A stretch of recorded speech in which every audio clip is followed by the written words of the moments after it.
Greetings guys, Si here and welcome back to Project Left. Later on today, Ryan and I are going down to Ping, oh yes, to get fitted for new equipment. But first, let's have a little sit down and talk through my numbers and what I'm looking to get out of my fitting.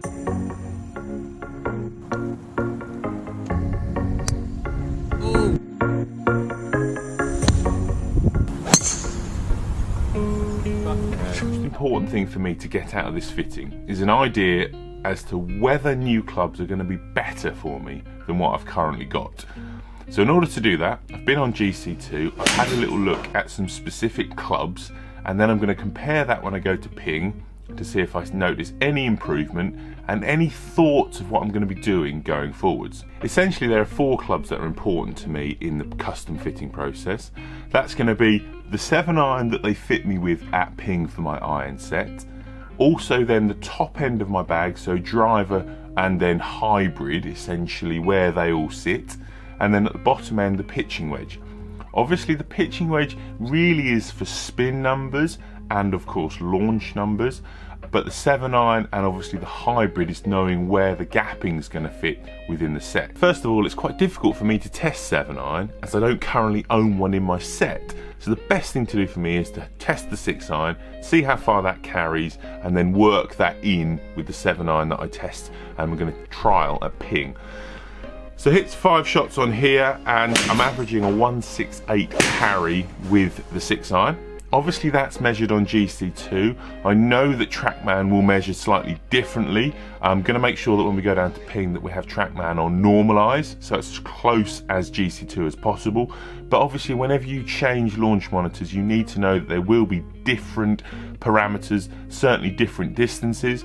Remember, GC2 measures at the point of impact, and of course TrackMan measures at maximum compression of golf ball. So noticeably different swing speeds and club head speeds I'm going to get. Traditionally TrackMan measures a slightly slower swing speed simply because of that slowing down of the club as it's in contact with the ball. Obviously GC2 looks back at the club head and it measures club head speed at the point of contact, obviously before the club's slowed down by the ball.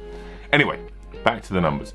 I also tested 3 hybrid and we can see here that 3 hybrid was carrying 194 on average, and again this is where I need to know where my 3 hybrid carries as to where I'm going to sit with my iron set, and if I test some hybrids down at Ping I'll know where those hybrids need to sit in relation to the rest of the bag. So moving on to driver, and again here I averaged 254 carry, which was excellent for me. However, they did go quite a long way to the right, and obviously if you know a pull shot, a left to right shot for a left-handed golfer is going to go further than a straight shot or a slight push or a slight fade.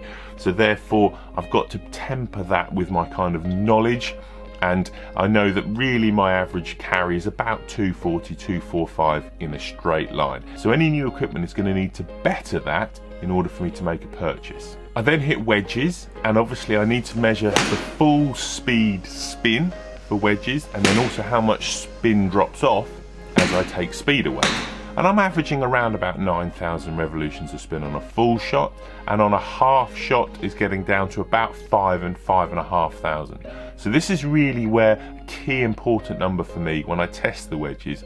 When I take speed out of the equation, how much spin stays on the golf ball, because remember it will be much more beneficial to my golf if those little short shots are still carrying enough spin to hold the ball on the green.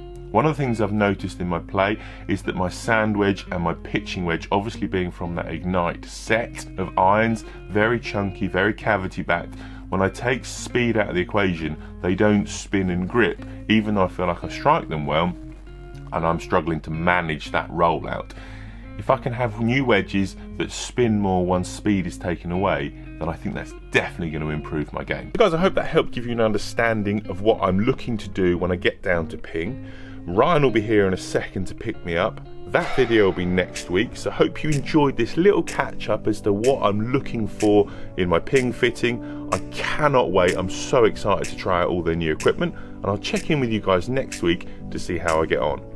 If you do enjoy this content, as always, make sure you do the YouTube stuff, subscribe button down the bottom, like button over there, bell icon if you wouldn't mind too. We'll see you down here on the channel next time. Bye bye.